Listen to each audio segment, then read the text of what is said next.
I got the call at 2:47 a.m. on a Tuesday.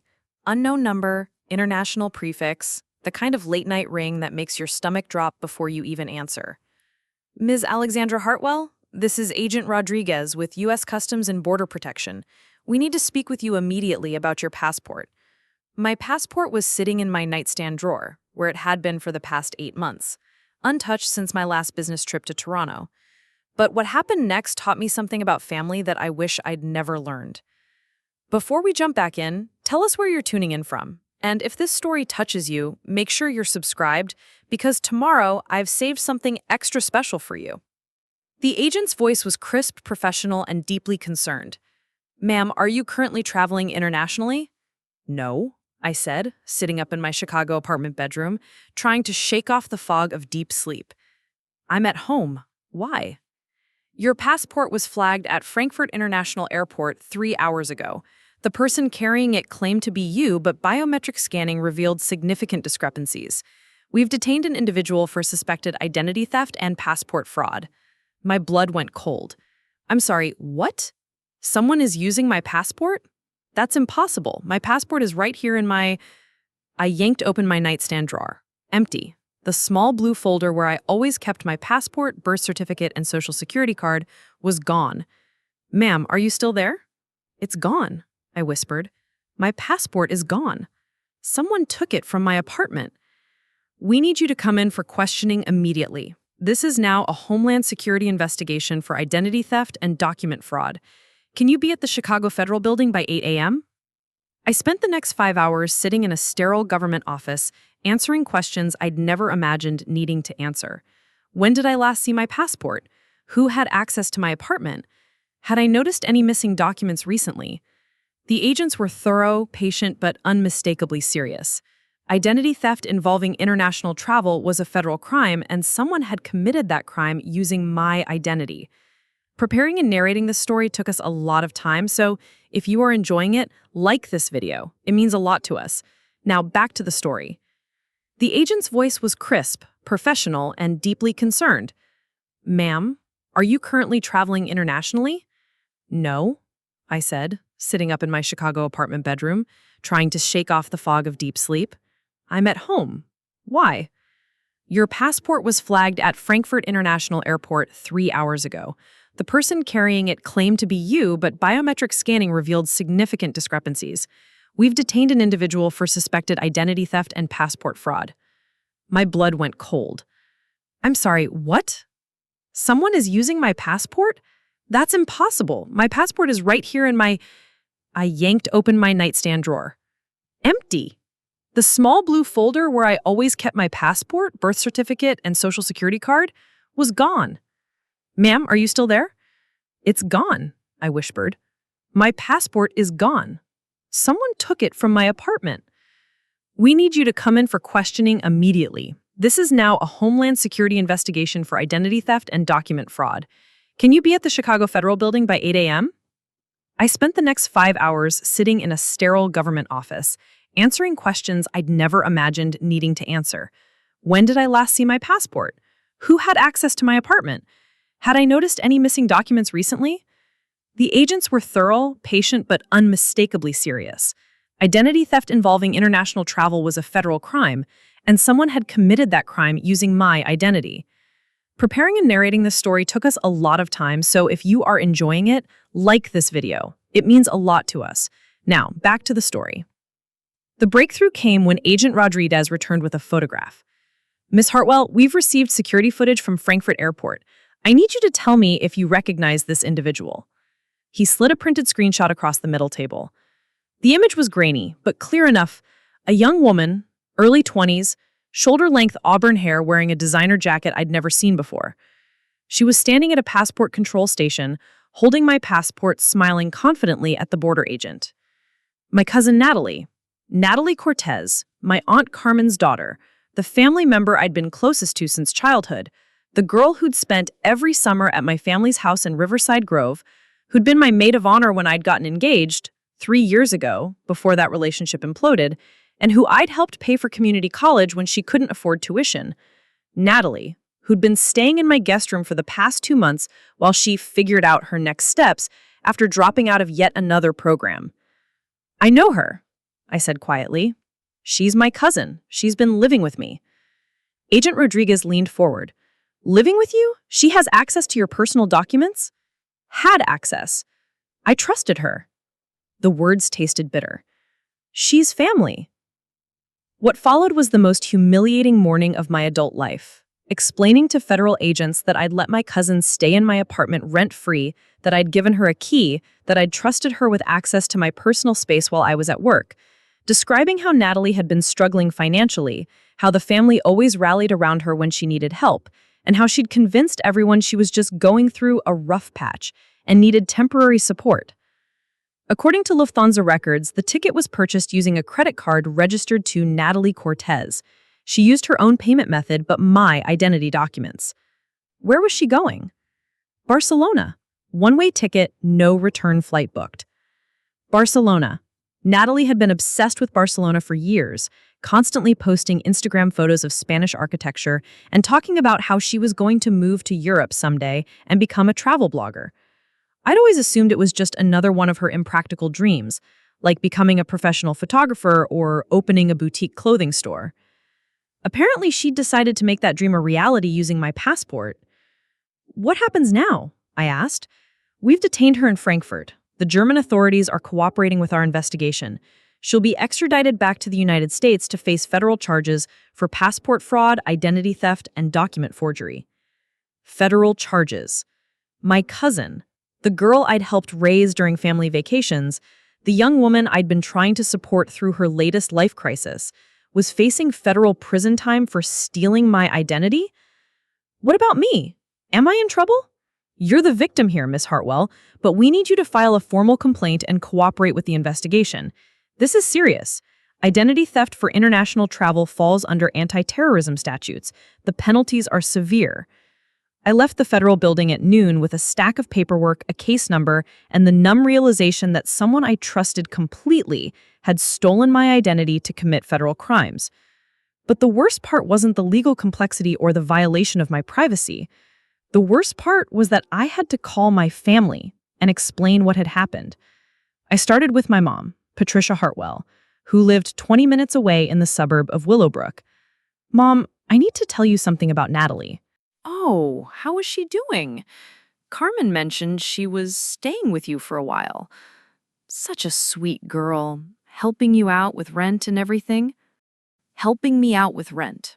That was the story Natalie had apparently told the family, that she was contributing to my household expenses, not living off my charity while planning international crimes. Mom, Natalie stole my passport. She's been arrested in Germany for identity theft. Silence. Then, that's not possible, honey. You must be mistaken. Natalie wouldn't do something like that.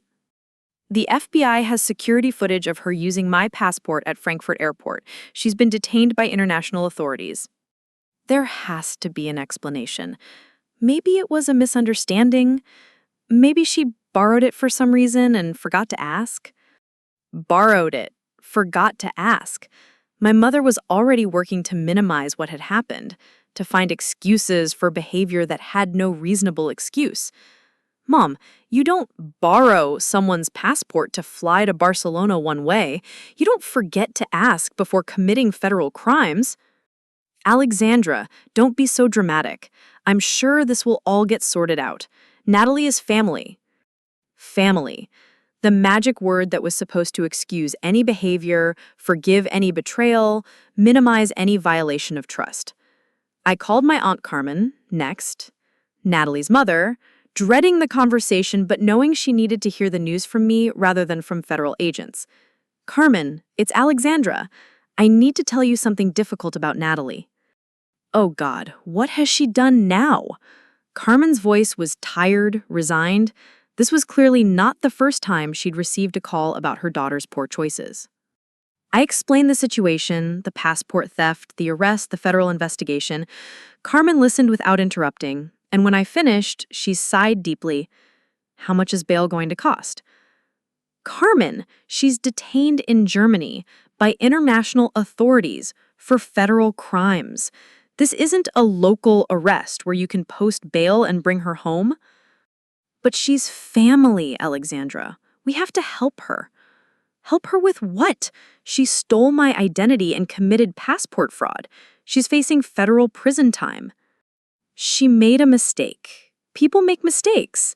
You can't just abandon family because they mess up. A mistake. Using my passport to flee the country was being characterized as a mistake, like forgetting to return a borrowed book or showing up late to dinner. Carmen, this isn't a mistake. This was deliberate identity theft for international travel. She planned this. She stole my documents, bought a plane ticket, and tried to leave the country using my identity. She's been struggling, Alexandra. You know how hard things have been for her. She just needed a fresh start. So she decided to steal my identity to get it? You're being very harsh. This is your cousin we're talking about, the girl you grew up with. The girl I grew up with.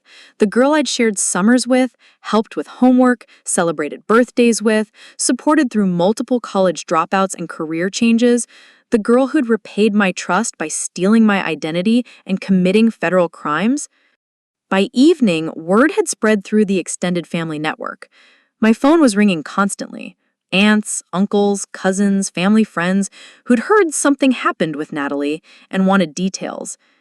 Each conversation followed the same exhausting pattern: shock, disbelief, then immediate deflection to minimizing what had happened and focusing on how we could help Natalie through this difficult time. My Uncle Robert called around 7 p.m. Alexandra, Carmen told me about this passport situation. I'm sure it's just a misunderstanding.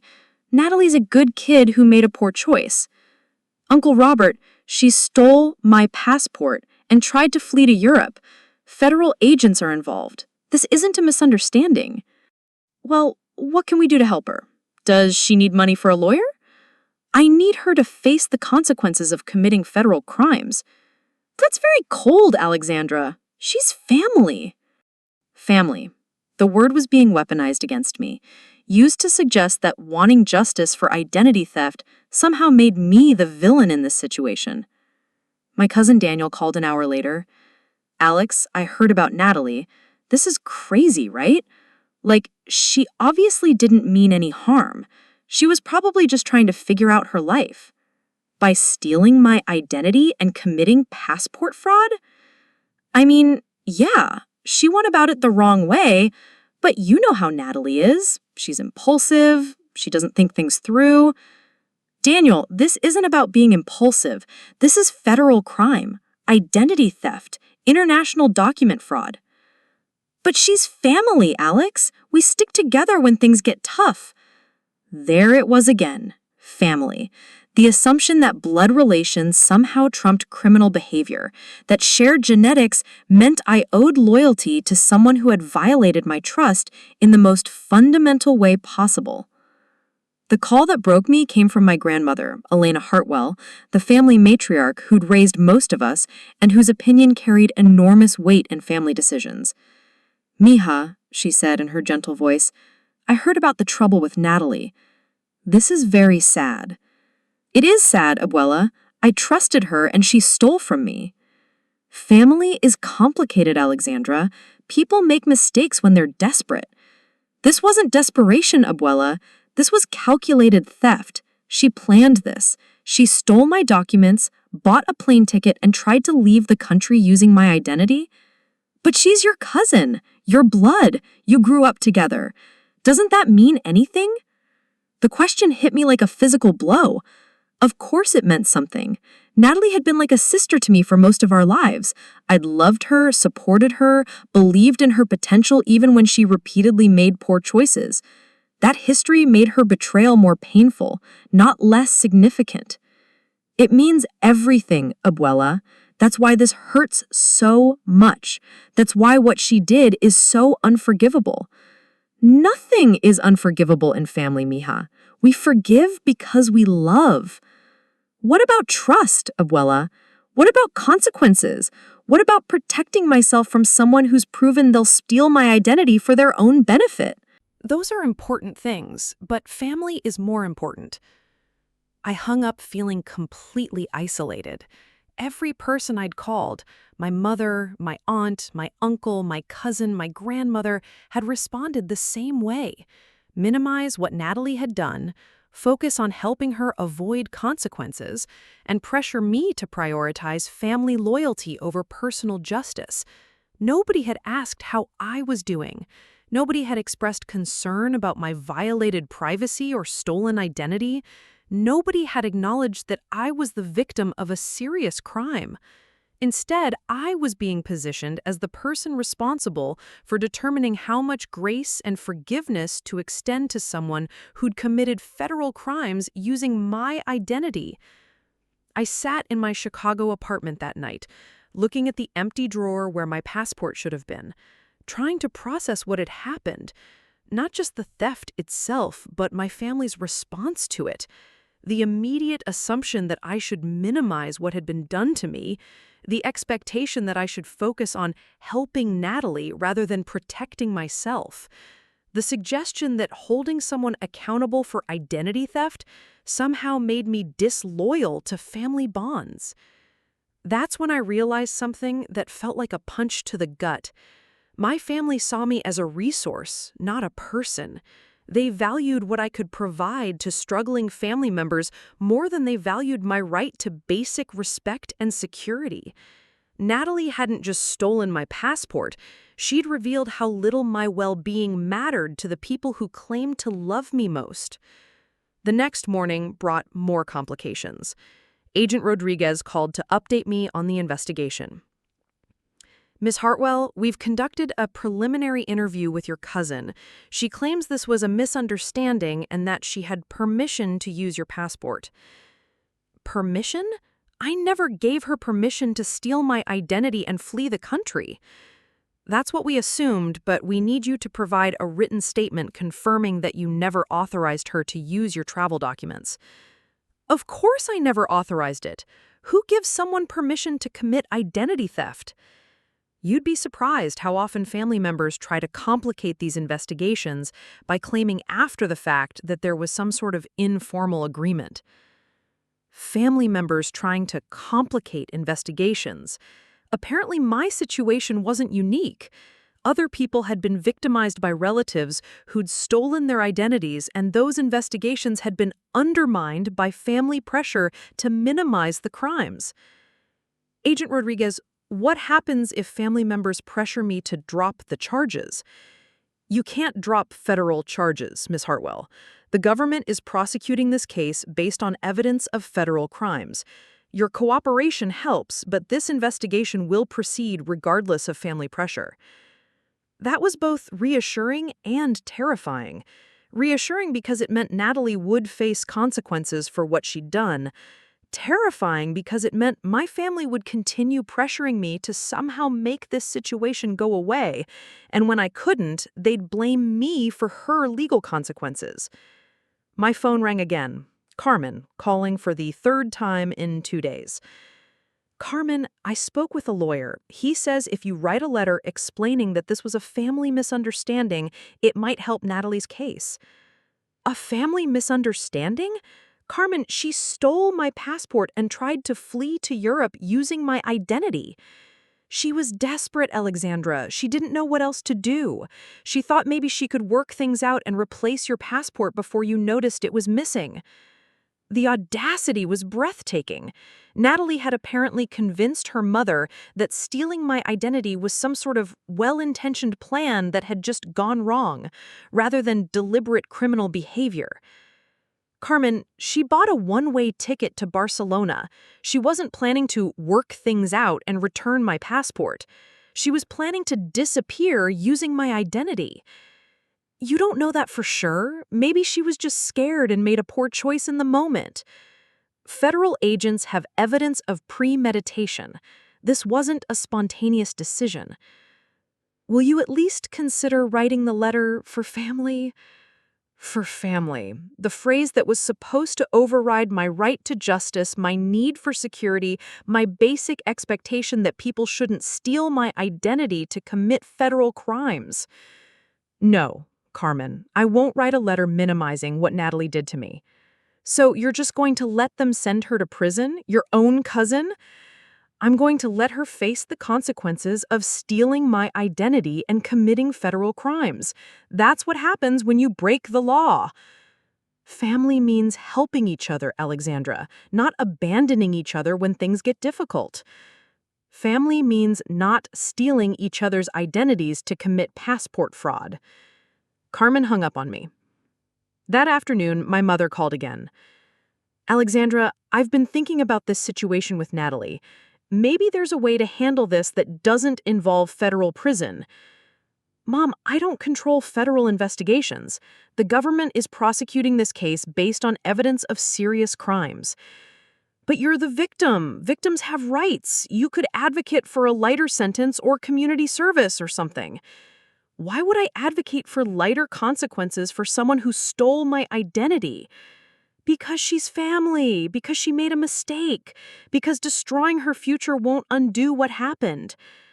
Mom, she tried to destroy my future by stealing my identity and fleeing the country. Why is her future more important than mine? That's not what I'm saying, honey. I'm saying that forgiveness is important, that family loyalty matters, that we don't abandon people we love just because they mess up. This isn't about abandonment, Mom. This is about consequences. Actions have consequences. Not everything has to be so black and white, Alexandra. Sometimes love means giving people second chances. What about third chances? Fourth chances? How many chances does someone get to violate my trust and commit crimes against me before I'm allowed to protect myself? My mother went quiet for a moment. You're being very hard about this. I'm being realistic about this. Natalie committed serious federal crimes using my identity. The fact that she's my cousin doesn't change the law or make what she did acceptable. I just think you should consider how this affects the whole family. Natalie going to prison will devastate Carmen. It'll tear our family apart. There it was, the real pressure.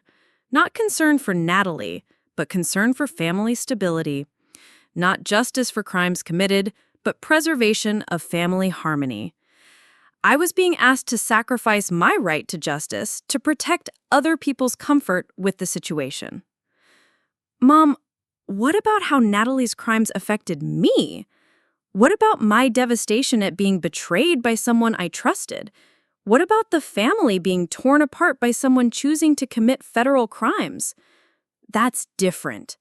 How is it different? She couldn't answer that question because there was no rational answer. It was different only because I was being positioned as the person responsible for managing everyone else's feelings about Natalie's criminal behavior. That evening, I did something I'd never done before. I Googled family pressure identity theft victims. The search results were both validating and heartbreaking. Dozens of articles about family members who'd victimized relatives and families who'd pressured those victims to minimize the crimes or refuse to cooperate with investigations. One article particularly struck me.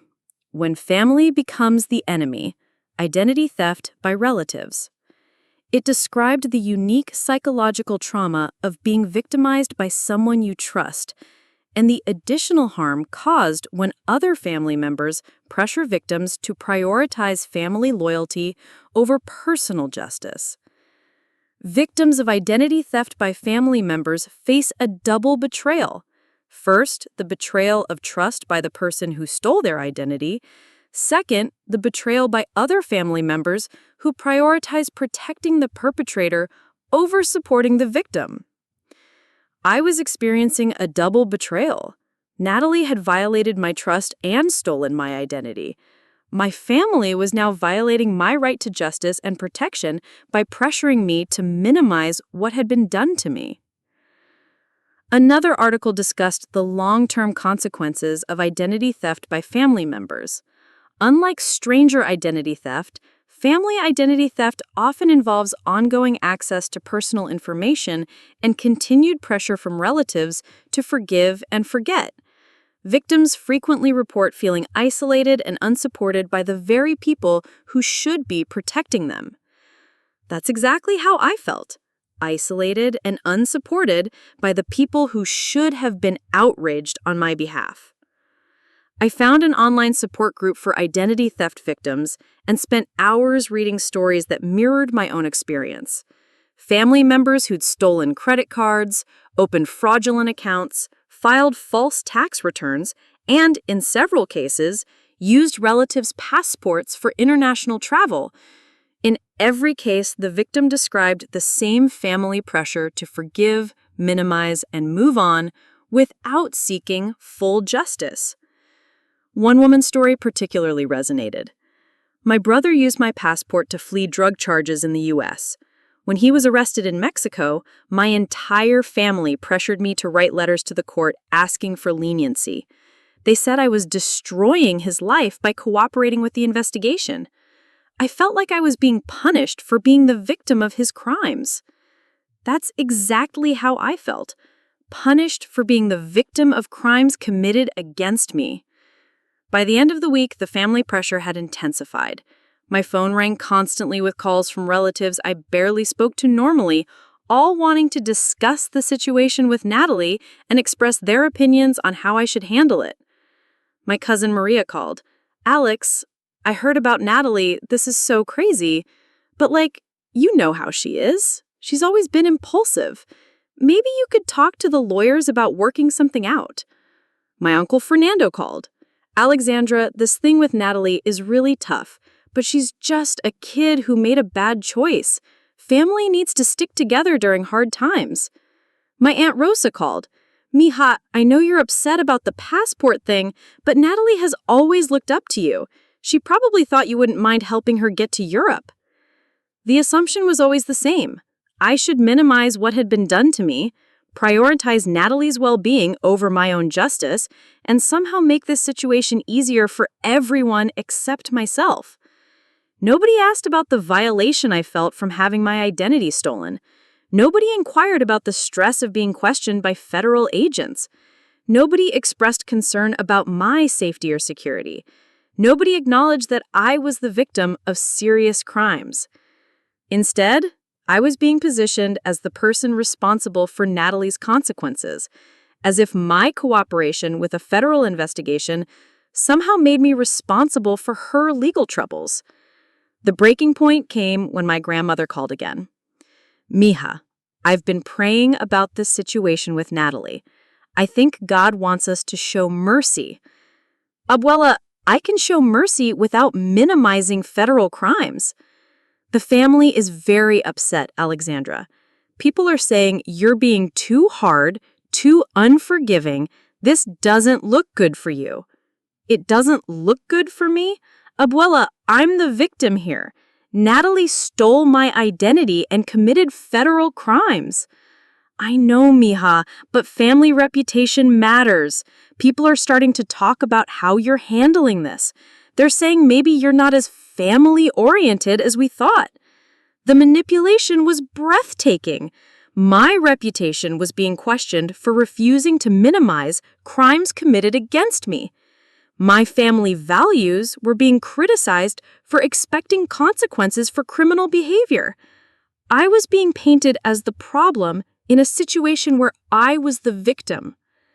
"Abuela, what would you want me to do if someone stole your identity and fled the country using your passport?" That's different, Mija. I'm an old woman. You're young and strong. You can handle this better than Natalie can handle prison. I can handle this better than Natalie can handle prison. The logic was twisted but revealing. Because I was more resilient, more stable, more capable, I should absorb the harm and minimize the consequences for the person who'd harmed me. Abuela, my ability to handle being victimized doesn't make it acceptable for people to victimize me. Family is family, Alexandra. Blood is thicker than water. What about trust, Abuela? What about respect? What about basic honesty? Are those less important than blood? She couldn't answer that question either. That night, I sat in my apartment thinking about everything that had happened in the past week. Natalie's theft, the federal investigation, my family's response. But mostly, I thought about the phrase that kept getting repeated in every conversation. She's family. Family was being used as a shield to protect criminal behavior. Family was being invoked to pressure me to minimize crimes committed against me. Family was the reason I was supposed to prioritize my victimizer's well-being over my own justice and security. But what kind of family protects the person who commits crimes over the person who's victimized by those crimes? What kind of love asks you to absorb harm to spare someone else the consequences of their choices? What kind of loyalty demands that you sacrifice your right to justice to preserve someone else's comfort? I realized something that felt both liberating and devastating. Real family doesn't ask you to minimize crimes committed against you. Real love doesn't require you to protect people who've stolen your identity. Real loyalty is a two-way street that includes basic respect and honesty. My biological family was asking me to behave in ways that no healthy family would ask. They were demanding sacrifices that no loving relative should demand. They were prioritizing the wrong person's well-being and pressuring me to participate in my own continued victimization. The next morning, I called Agent Rodriguez. Agent Rodriguez, I want to cooperate fully with the investigation against Natalie Cortez. I'll provide whatever statements, testimony, or documentation you need to prosecute this case to the fullest extent of the law. Thank you, Ms. Hartwell. We appreciate your cooperation. This is the right choice. I also want you to know that my family is pressuring me to minimize what happened and advocate for leniency. I won't be doing that, but I wanted you to be aware that they might try to contact your office or the prosecutor. Unfortunately, that's common in family identity theft cases. The important thing is that you're supporting justice rather than enabling continued criminal behavior. Supporting justice rather than enabling continued criminal behavior. That's exactly what I was doing. After I hung up, I turned off my phone. For the first time in a week, I sat in complete silence, free from the constant pressure to minimize crimes committed against me, free from the expectation that I should prioritize my victimizer's well-being over my own justice and security. And for the first time since this whole nightmare began, I felt like I was making the right choice. Natalie had stolen my passport, but my family had stolen something more important: my right to be supported as a victim rather than pressured to protect my victimizer. I was done being the victim twice. 3 weeks after turning off my phone and committing to full cooperation with the federal investigation, I walked into the U.S. Attorney's Office in downtown Chicago for what I thought would be a routine witness interview. What I discovered instead was that Natalie's passport fraud was just the tip of an iceberg that would expose a criminal operation spanning multiple states and several family members. Assistant U.S. Attorney Jennifer Walsh greeted me in a conference room with floor-to-ceiling windows overlooking the Chicago River.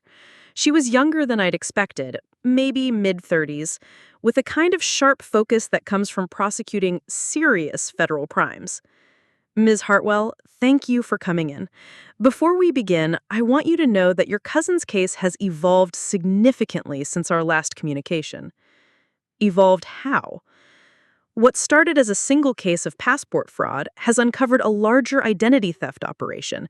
Your cousin wasn't working alone, and you weren't her only victim. She opened a thick manila folder and spread several documents across the conference table: bank statements, credit card applications, passport records, and what looked like a detailed timeline spanning the past 18 months. When German authorities searched your cousin's belongings in Frankfurt, they found multiple identity documents, not just your passport, but driver's licenses, social security cards, and credit cards belonging to 5 other people. I stared at the documents, trying to process what she was telling me. 5 other people? All family members or close family friends. Your cousin had been systematically stealing identities within her social circle for over a year. The Barcelona trip was apparently going to be her exit strategy before anyone discovered the full scope of what she'd been doing. Attorney Walsh handed me a photocopied driver's license. The photo was clearly Natalie, but the name read Jessica Moreno with an address in Phoenix that I didn't recognize. Jessica Moreno is your cousin's roommate from her time at Phoenix Community College. Natalie had a duplicate license made using Jessica's information, but her own photo. She's been using this identity to open credit cards and bank accounts in Arizona. She showed me another document, a credit card statement with over $15,000 in charges for hotels, restaurants, and retail shopping, all made under Jessica's name, but clearly by someone living Natalie's lifestyle. Here's what we think happened, Attorney Walsh continued.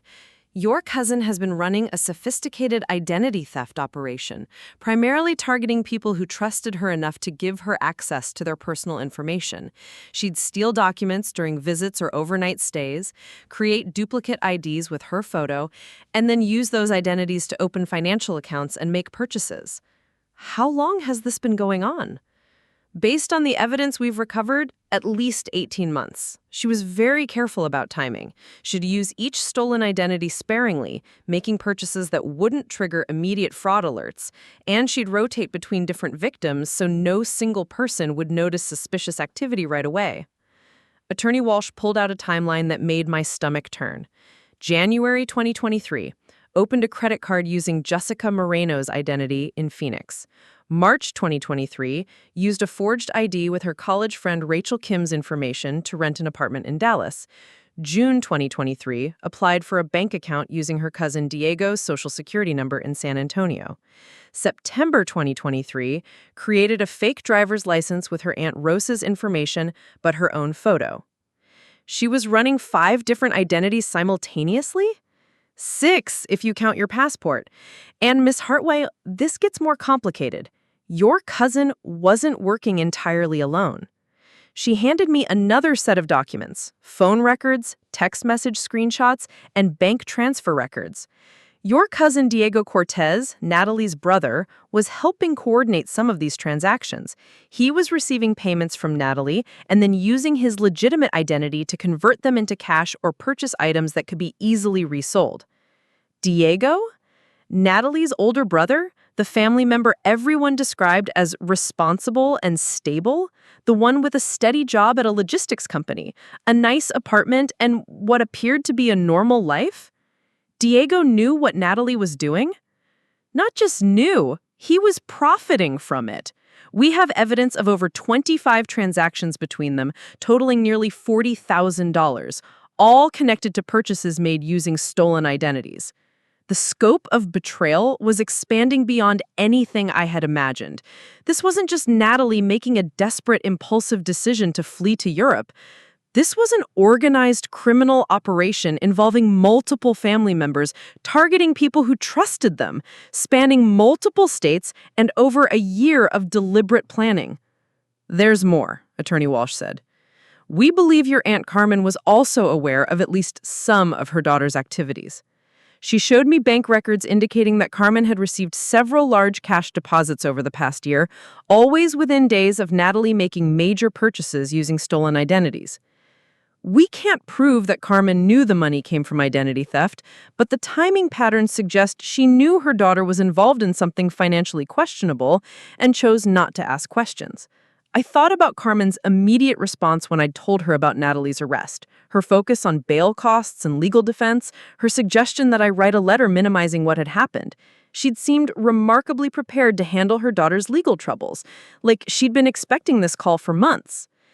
So when my family was pressuring me to forgive Natalie and minimize what she'd done, they were protecting a criminal operation that had victimized multiple people and generated significant illegal income for several family members. The revelation hit me like a physical blow. Every conversation I'd had with my family over the past 3 weeks, their pressure to show mercy, their suggestions that I was being too harsh, their arguments about family loyalty had been about protecting criminal activity that was far more extensive than anyone had initially realized. What happens now? We're expanding the investigation. Diego will likely be charged as an accessory to identity theft and money laundering. Carmen may face charges if we can prove she knowingly received proceeds from criminal activity. The other victims are being contacted and will have the opportunity to file their own complaints. What about the rest of my family, the people who've been pressuring me to drop this? Attorney Walsh looked at me carefully. That depends. Have any of them explicitly asked you to lie to federal investigators or interfere with the investigation? I thought about the dozens of calls I'd received, the pressure to write letters minimizing what Natalie's crimes, the suggestions that I should advocate for reduced sentences or somehow make this family matter go away. I pulled out my phone, scrolling through 3 weeks of messages I'd been ignoring. Screenshot after screenshot of family members asking me to help Natalie by minimizing what had happened, suggesting that I tell investigators this was a family misunderstanding, or requesting that I write letters to the court asking for leniency based on false information. There are dozens of these, I said, showing her my phone. Miss Hartwell, I need you to understand something important. What you're showing me could be evidence of a conspiracy to obstruct justice. Your family members weren't just asking you to forgive your cousin, they were asking you to provide false information to federal investigators to protect an ongoing criminal operation. The room felt like it was spinning. Not only had Natalie stolen my identity as part of a larger criminal operation, but my family's response to her arrest had potentially crossed the line into additional federal crimes. I need to ask you directly, Attorney Walsh continued. Did anyone in your family offer you money, gifts, or other compensation to minimize your cooperation with this investigation? I thought about my grandmother's call 3 weeks ago. Her suggestion that the family could help with your mortgage payments if I was struggling financially during this difficult time. At the time, I'd assumed she was just offering support. Now I wondered if it had been attempted bribery. Possibly, my grandmother offered to help with my mortgage, but she framed it as family support during a stressful time. In the context of asking you to minimize your cousin's crimes? Yes, she said the family could help me financially if I was willing to show mercy to Natalie. Attorney Walsh made notes on her legal pad. We'll need to document all of these communications. Miss Hartwell, I want you to understand that you've done nothing wrong by cooperating with this investigation, but your family's response has potentially created additional legal jeopardy for several people. I left the U.S. Attorney's Office that afternoon with my phone full of evidence that would likely result in federal charges against multiple family members, a new understanding of how extensive the criminal operation had been, and the nauseating realization that my family's pressure to forgive and forget had been about protecting a criminal conspiracy rather than just supporting a troubled relative. But I also left with something else. The knowledge that my instincts had been correct. The family pressure I had experienced wasn't about love or loyalty or mercy. It had been about protecting criminal activity and the people who'd profited from it. That evening, I did something I hadn't done in 3 weeks. I turned my phone back on and started reading the dozens of voicemails and text messages I'd been avoiding. The progression was revealing. In the first few days after I'd stopped responding, the messages had been concerned and pleading. Alexandra, please call us back. We need to talk about the situation with Natalie. Mija, the family is worried about you. We want to help work this out. But as days passed and I remained unresponsive, the tone had shifted. Alexandra, you're being selfish about this passport thing. Natalie made a mistake and you're ruining her life. We thought we raised you to be more forgiving than this. Your attitude about this whole situation is disappointing the entire family. By the 3rd week, the messages had become openly hostile. You're destroying this family with your stubbornness. Natalie is in federal custody because of your refusal to help her. We never thought you'd choose to hurt family like this." The evolution was clear. When emotional manipulation hadn't worked, they'd moved to guilt, then blame, then outright hostility. Classic patterns of people trying to control someone who refused to be controlled. But the most revealing message was from my cousin Diego, left just 2 days earlier. "Alex, I know you're mad, but you need to think about what's best for everyone. This thing with Natalie doesn't have to destroy multiple lives. There are ways to handle family problems that don't involve federal prosecutors. Call me." Multiple lives. Diego had used the phrase multiple lives, suggesting he knew that more people than just Natalie were at risk from this investigation. Now I understood why. He'd been part of the criminal operation and was facing his own potential charges. I scrolled through text messages from my Aunt Carmen, looking for evidence of her knowledge about the broader criminal activity. What I found was a pattern of communications that suggested she'd been managing the family's response to Natalie's arrest with remarkable strategic thinking. She'd been coordinating who would call me when, what arguments they should make, and how to present a unified family position. She'd been coaching relatives on what to say to convince me to minimize my cooperation with investigators. She'd been organizing the pressure campaign like a political operation. Most damning was a group text thread that I'd been removed from, but my cousin Maria had accidentally forwarded part of it to me weeks earlier. I'd ignored it at the time, but now I read it carefully. "Carmen, everyone needs to stay consistent about this being a misunderstanding. If Alex thinks this was serious criminal activity, she won't help us. Uncle Robert, what if the investigators ask us direct questions about what we knew? Carmen, we didn't know anything. Natalie made a poor choice and we're surprised by it. Family sticks together during difficult times. Diego, what about the money if they start looking at bank records? Carmen, not in writing. We'll talk later." The text thread was evidence of a coordinated effort to conceal the true nature of Natalie's crimes and potentially obstruct the federal investigation. My family hadn't just been pressuring me to forgive, they'd been actively working to hide evidence and coordinate their stories to protect multiple people from criminal charges. I forwarded the text thread to Attorney Walsh immediately, along with a summary of the other communications I'd received. Her response came within an hour. "This is significant evidence. Can you come in tomorrow morning? We may need to expedite some aspects of this investigation." The next morning, I found myself back in the U.S. Attorney's office, but this time, Agent Rodriguez was also present, along with 2 other federal investigators I hadn't met before. "Ms. Hartwell," Attorney Walsh began, "the communications you provided yesterday confirm our suspicions about a broader conspiracy to obstruct justice. We're now looking at potential charges against several of your family members for attempting to interfere with a federal investigation." Agent Rodriguez leaned forward. "The text thread you forwarded shows clear evidence of coordination to conceal evidence and present false information." To investigators, combined with the financial records we've already gathered, we now have probable cause to execute search warrants on several properties. Search warrants? Your cousin Diego's apartment, your Aunt Carmen's house, and potentially other locations where evidence of this criminal operation might be stored. The scope of the investigation was expanding beyond anything I'd imagined when I first discovered my missing passport. What had started as a single case of identity theft had become a multi-state criminal conspiracy involving several family members, elaborate financial schemes, and now potential obstruction of justice charges. "We need you to understand," Attorney Walsh continued, "that your family's response to this investigation has made their legal situation significantly worse.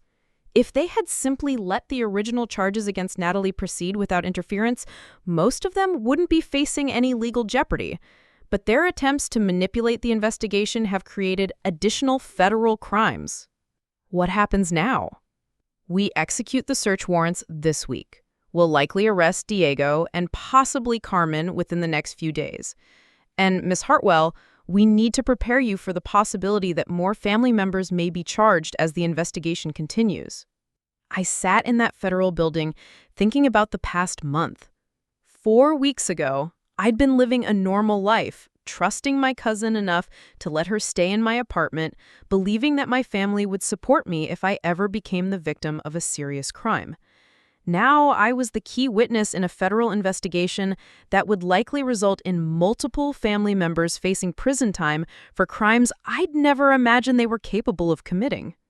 "There's one more thing," Agent Rodriguez said. "We've been in contact with the other victims of your cousin's identity theft operation. They're all willing to cooperate with the investigation, and several of them have asked to meet with you." Meet with me? They want to thank you. If you hadn't reported the passport theft and insisted on full prosecution, they might never have discovered that their identities had been stolen. Your refusal to minimize what happened to you led to them getting justice for what happened to them. That afternoon, I met Jessica Moreno at a coffee shop in downtown Chicago. She'd driven up from Phoenix when the FBI contacted her about Natalie's use of her identity. Jessica was about my age, a nursing student who'd been friends with Natalie during their time at Phoenix Community College. I couldn't understand why my credit score kept dropping. I kept finding accounts I'd never opened, charges I'd never made, but they were so scattered over time that I thought it was just random identity theft, maybe from a data breach somewhere. "How much did she steal from you?" "Over $20,000. Credit cards, a personal loan she took out using my social security number, even a car lease. I've been fighting these fraudulent accounts for months, trying to prove I didn't make these purchases." Jessica showed me photos of the car Natalie had leased using her identity, a red BMW convertible that she'd apparently been driving around Dallas while Jessica's credit was destroyed by missed payments on a lease she'd never signed. "The worst part," Jessica continued, "was that my family kept asking why I was so angry about this. They said I should just focus on getting the accounts removed from my credit report and move on. They didn't understand that someone I trusted had deliberately stolen my identity and ruined my financial life." The parallel to my own experience was striking. Jessica had faced the same pressure to minimize what had been done to her, the same suggestions that she should focus on moving forward rather than seeking justice. When the FBI told me that you had refused to drop charges against Natalie, even though she was your cousin, I cried. Finally, someone who understood that this wasn't just a financial crime. It was a betrayal of trust that deserved real consequences. I met with 2 other victims that week. Rachel Kim, whose identity Natalie had used to rent an apartment in Dallas, leaving Rachel with an eviction notice when the rent went unpaid, and Maria Santos, a family friend whose social security number Natalie had used to open a bank account that was then used for money laundering. Each woman told the same story: systematic identity theft, financial damage, and family or social pressure to minimize what had happened and focus on recovery rather than justice. "What you did was brave," Maria said. "Standing up to your whole family, insisting on prosecution even when they called you heartless. You didn't just get justice for yourself, you got justice for all of us." But it was Rachel who said something that crystallized everything for me. The people who told you to forgive and forget weren't protecting family values, they were protecting criminal values. Real family doesn't ask you to tolerate being victimized. That evening, I got a call from my mother. The first time we'd spoken since I'd stopped answering family calls 3 weeks ago. "Alexandra, we need to talk. Things are happening that you need to know about." "What things?" "The FBI searched Diego's apartment today. They arrested him at work. Carmen hired a lawyer. The whole family is in crisis because of what you've done." "The whole family is in crisis?" "Because of what you've done. Not because Natalie had committed federal crimes, not because Diego had participated in money laundering, not because multiple family members had attempted to obstruct a federal investigation.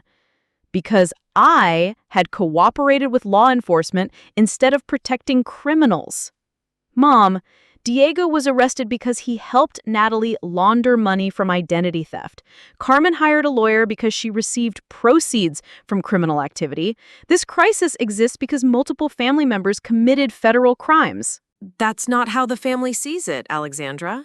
They see you as the person who chose federal prosecutors over family loyalty. And how do you see it, Mom? Silence. Then, I see a daughter who's forgotten what family means. And I see a family that's forgotten what justice means. I hung up and turned off my phone again, but this time, it wasn't because I was overwhelmed by the situation.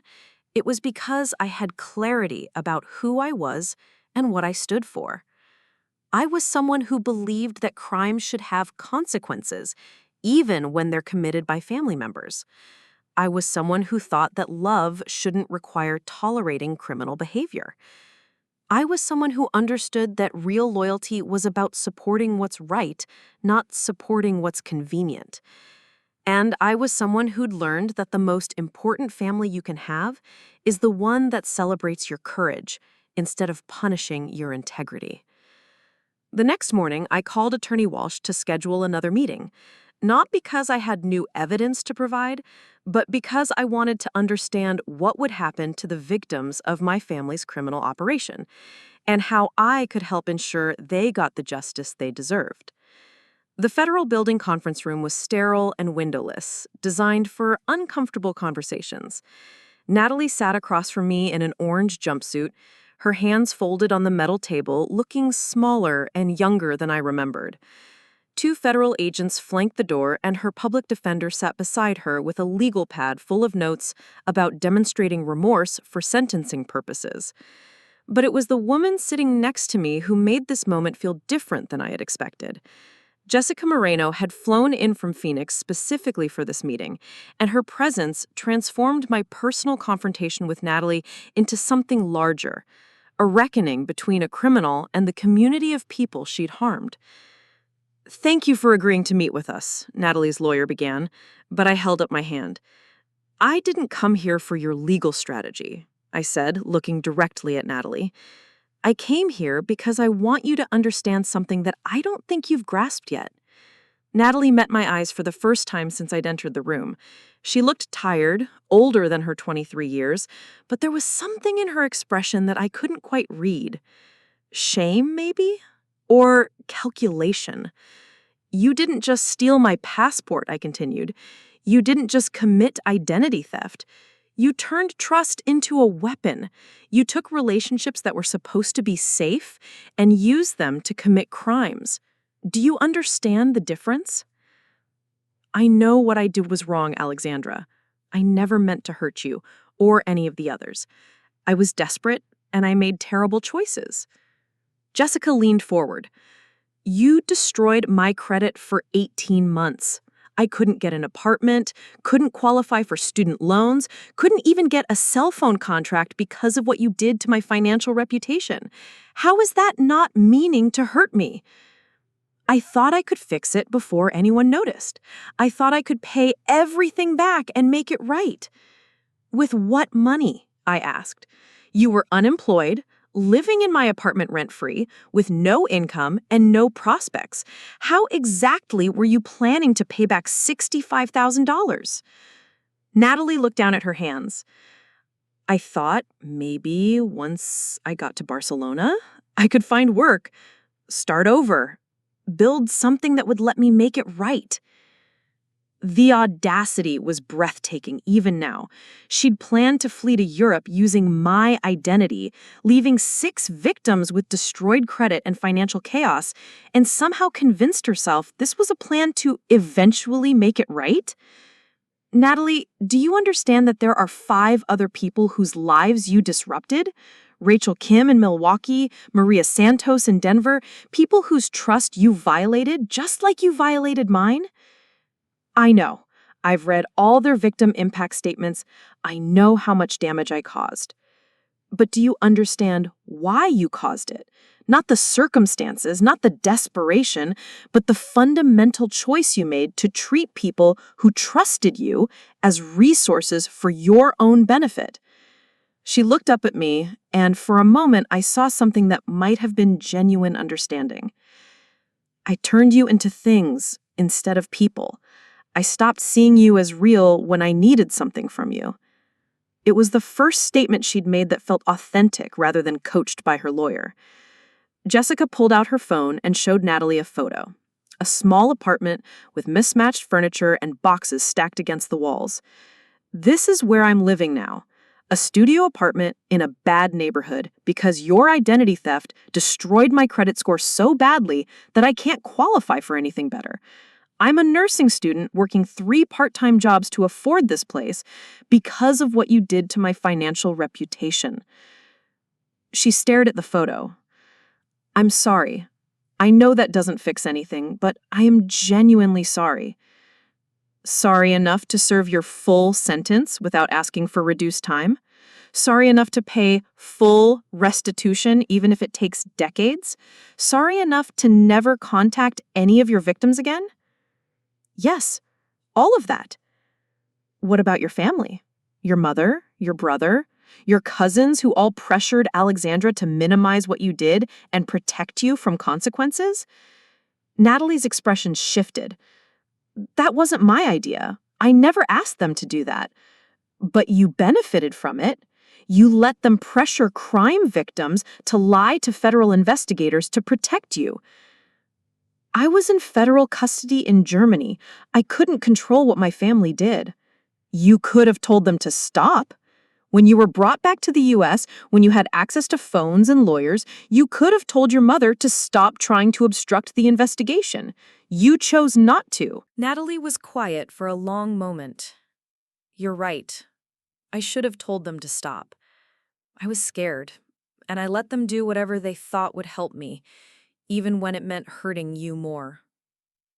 It was another moment of what felt like genuine accountability rather than performance. The meeting continued for another hour.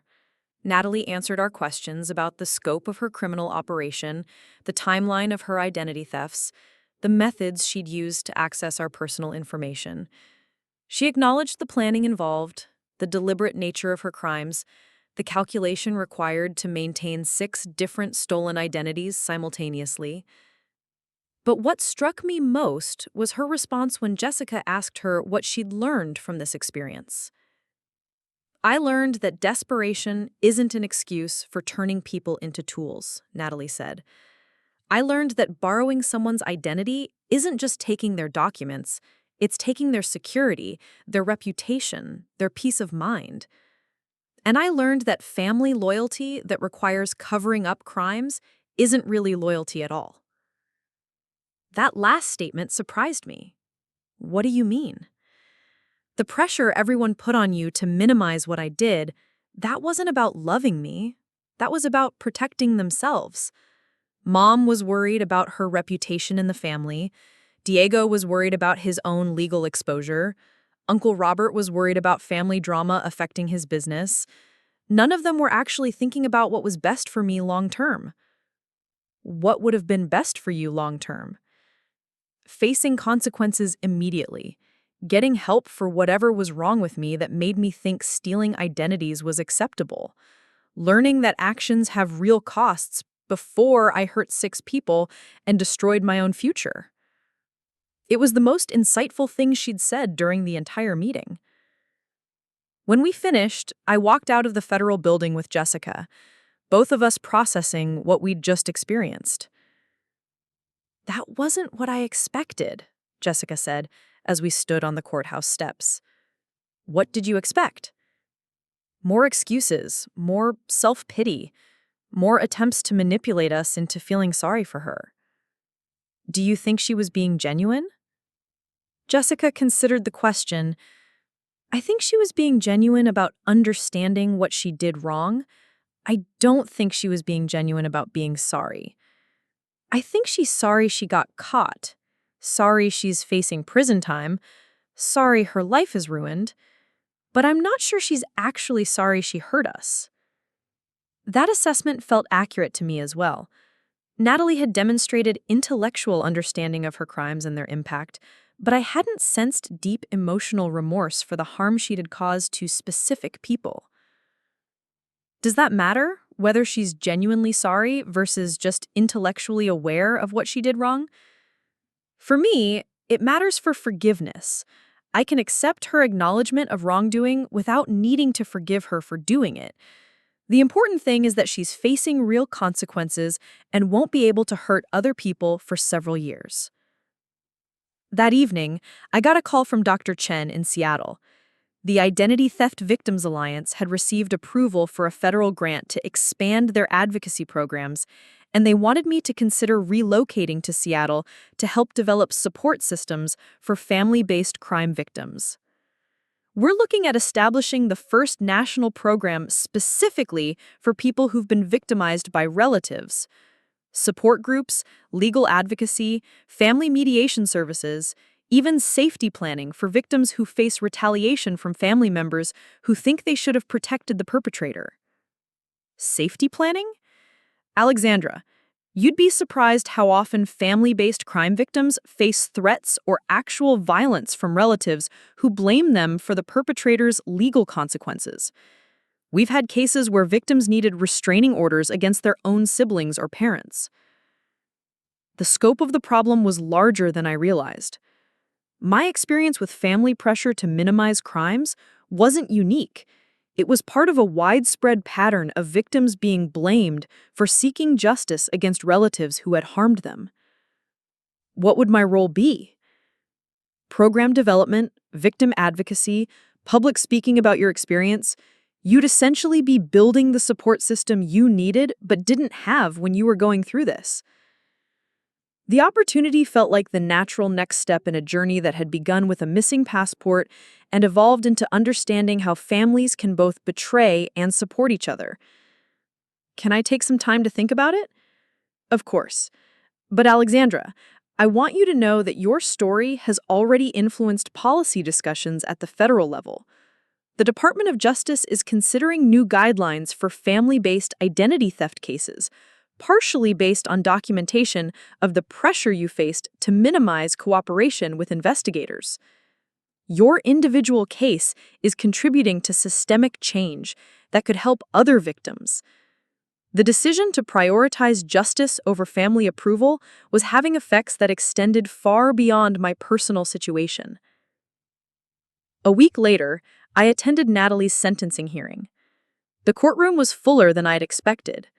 All 6 victims present, several family members I hadn't seen since the pressure campaign ended, and a handful of advocates from victim rights organizations who'd been following the case. Judge Hernandez reviewed the plea agreement methodically. Ms. Cortez, you have pleaded guilty to conspiracy to commit identity theft, passport fraud, and money laundering. The court has reviewed the victim impact statements, the evidence of your criminal operation, and your cooperation with investigators. Do you have anything to say before sentencing? Natalie stood at the defendant's table. Your Honor, I want to acknowledge the harm I caused to 6 people who trusted me. I stole their identities, damaged their credit, violated their privacy, and betrayed their trust. There is no excuse for what I did. She paused, looking toward the section where the victims sat. I also want to acknowledge that my family's response to my crimes caused additional harm to the victims. They should have been supporting the people I hurt, not pressuring them to minimize what I did. It was the first time any family member had publicly acknowledged that their pressure campaign had been wrong. I accept full responsibility for my actions and their consequences. I will serve my sentence, pay restitution to all victims, and work to understand what was wrong with me that made me think stealing identities was acceptable. Judge Hernandez sentenced Natalie to 5 years in federal prison, as negotiated in her plea agreement. She would also be required to pay $127,000 in restitution to all victims and would be prohibited from international travel for 10 years after her release. As Natalie was led away in handcuffs, I felt something I hadn't expected. Not satisfaction, but closure. She would face real consequences for her crimes. The victims would receive compensation for their financial losses. The criminal operation would be completely dismantled. More importantly, the broader pattern of family pressure to protect criminals at the expense of victims had been exposed and documented. Other people facing similar pressure would be able to point to this case as evidence that choosing justice over family approval was not only acceptable, but necessary. After the sentencing, I found myself approached by my cousin Maria, the first family member to acknowledge that their pressure campaign had been wrong. "Alexandra, can we talk?" We walked to a coffee shop near the courthouse, and Maria opened the conversation with something I hadn't expected. "I owe you an apology, not just for pressuring you to minimize what Natalie did, but for not understanding what you were going through as a victim. I kept thinking about how this would affect the family, and I never considered how Natalie's crimes had affected you. What made you realize that?"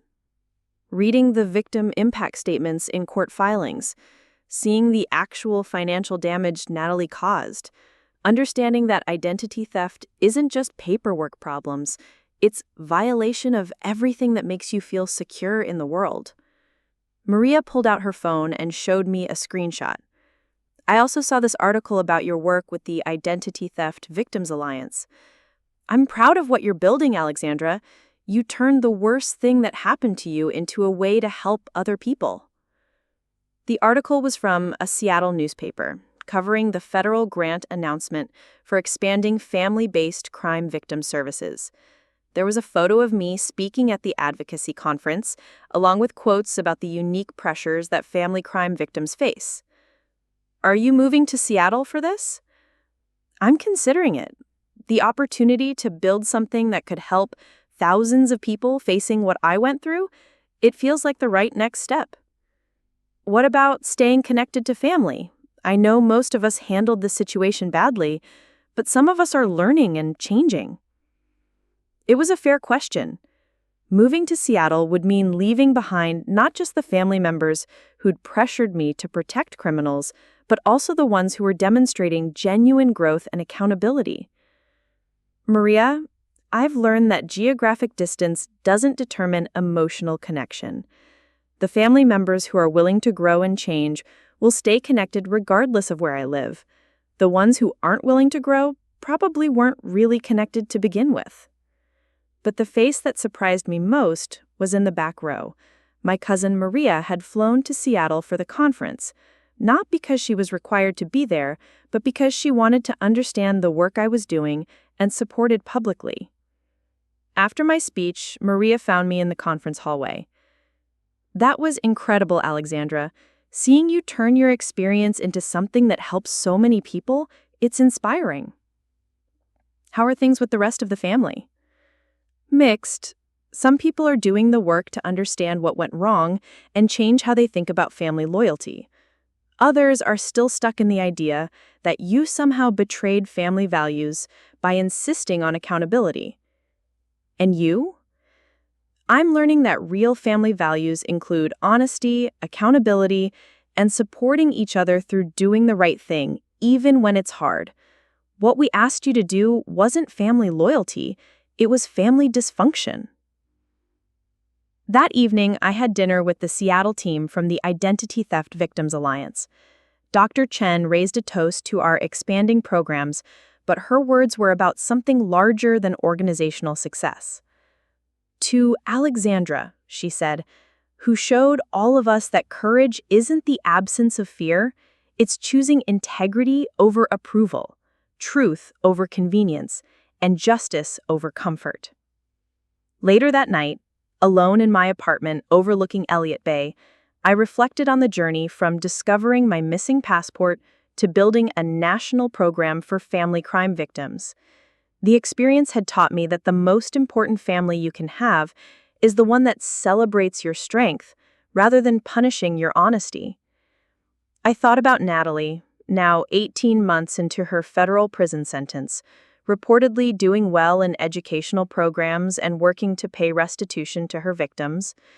I thought about Diego, serving his own sentence, and apparently participating in financial responsibility courses.